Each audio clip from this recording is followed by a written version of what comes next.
In this video, you'll learn to use the basic development parameters in Camera Raw. We'll be developing this photo, which incidentally was taken just inside this darkened archway on the adjacent photo. Double-click image 1261 in Bridge to open it in Camera Raw.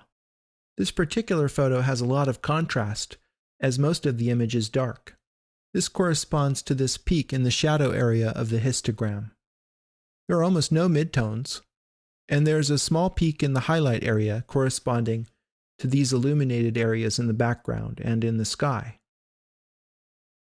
Camera Raw is a tabbed interface, and you'll be learning to use many of these parameters in due course. Everyone should start on the Basic tab because it contains the most important parameters governing the development of your photos. This tab is divided into three areas: the white balance area, the development area, and this lower area has to do with refining the image.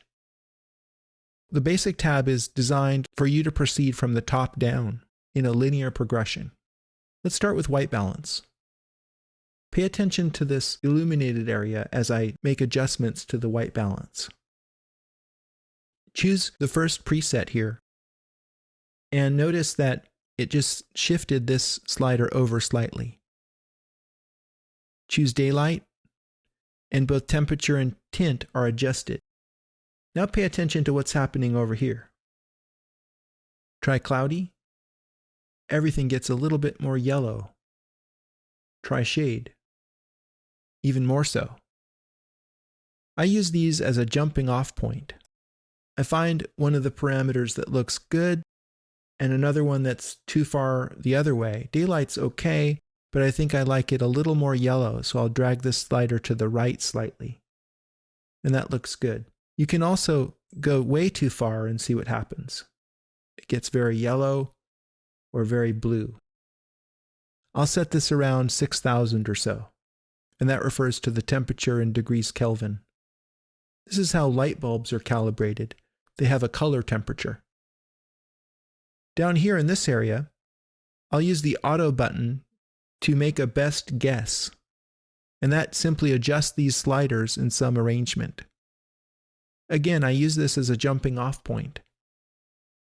Clicking default resets everything back to 0. I'll go to Auto and try adjusting the exposure. It has the largest effect on the image. If you dial this way up, you can see lots of detail here in the shadows, but everything in the background is blown out, so we don't want to go that far. I'll go back to Auto.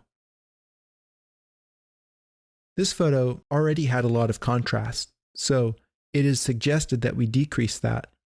Let's just go beyond that either way and see what happens. I'm paying attention to this image here as I drag the slider.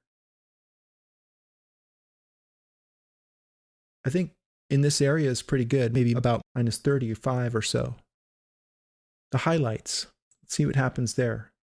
If we drag the highlight slider to the right, what happens is the sky gets all washed out. We'll turn on the highlight clipping warning by clicking this button. This highlights all the pixels that are pure white. It changes them to red so that you can see them better.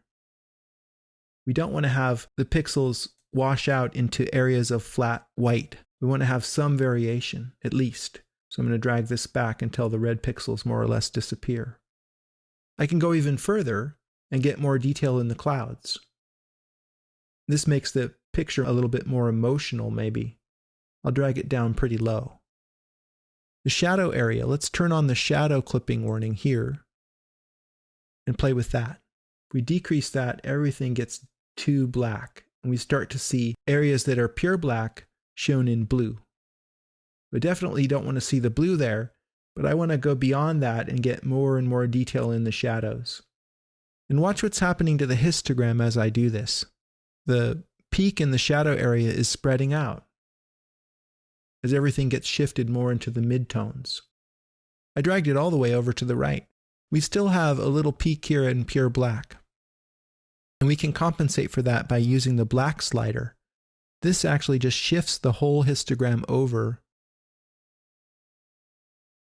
and what we want to do is avoid a situation like this where there's a gap We want to take advantage of the whole dynamic range by pulling the graph over, but we don't want to go so far that we start to get this peak here.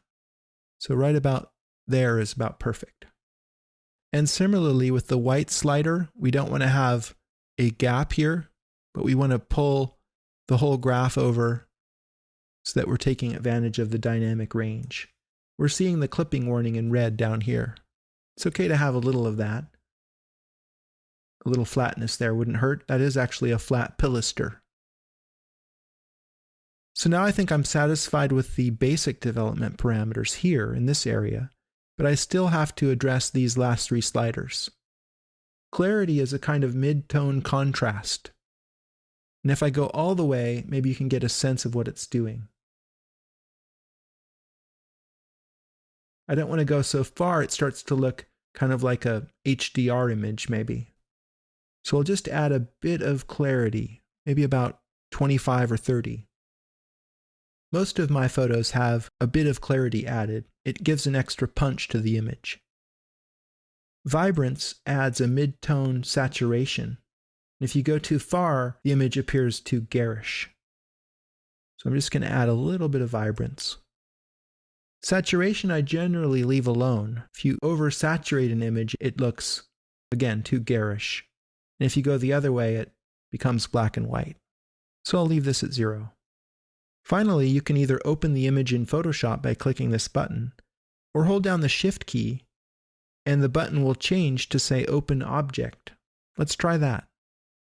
If you open the object, it appears here in Photoshop, and I'll just zoom in. It appears as a smart object, as you can see by this thumbnail. Double-click the layer thumbnail, and you'll go right back into Camera Raw. To see a before and after view, you can uncheck Preview, or just press the P key to toggle between the before view and the after view.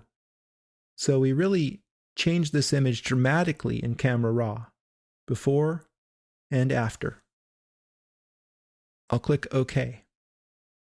And there you have it. You've learned to use all of the parameters on the Basic tab of Camera Raw.